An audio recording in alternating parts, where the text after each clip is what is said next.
ए मेरे अल्लाह के बंदे, ध्यान से सुनो। मुबारक हो जिस चीज का तू बरसों से इंतजार कर रहा था, जिस दुआ को तूने रातों में रोते हुए मांगा था, जिस ख्वाब को तूने दिल के किसी कोने में छुपा कर रखा था, वो अब पूरा होने वाला है। लेकिन जरा ठहर, इस पैगाम को हल्के में मत लेना, क्योंकि यह कोई आम बात नहीं है, यह कोई इंसान की आवाज नहीं है, यह अल्लाह ताला की बात है। और बस 2 मिनट अगर तूने दिल से सुन लिया तो तेरी जिंदगी की दिशा बदल जाएगी।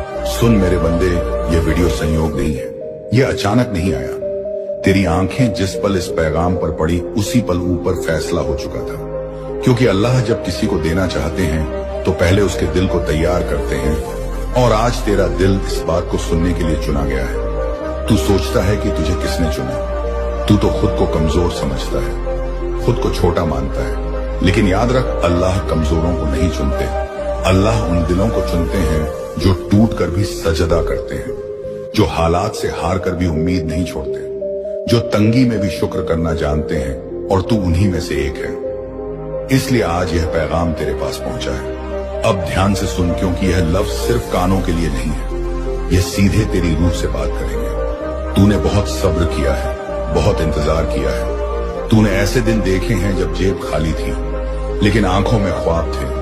तूने ऐसे रातें देखी हैं जब नींद नहीं आती थी और दिल में बस एक ही सवाल घूमता था कि ऐ मालिक, मेरी बारी कब आएगी।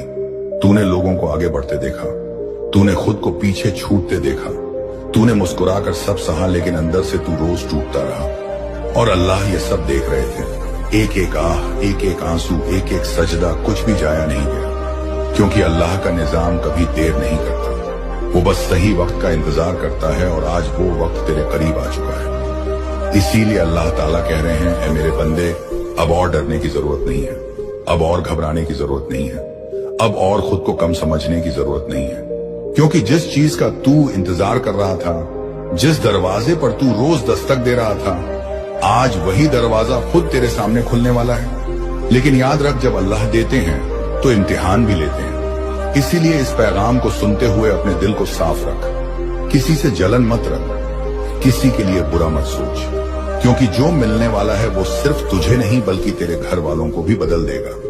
तेरी आने वाली नस्लों की तकदीर इससे जुड़ी हुई है। तू सोचता है कि यह सिर्फ तेरा सपना है, लेकिन नहीं, यह सपना अल्लाह ने तुझसे पहले देख लिया था। इसीलिए तुझे आज तक संभाले रखा गया। कितनी बार तू गिरते गिरते बचा, कितनी बार हालात ऐसे बने कि सब खत्म हो जाना चाहिए था, लेकिन कुछ ना कुछ हो गया और तू बच गया।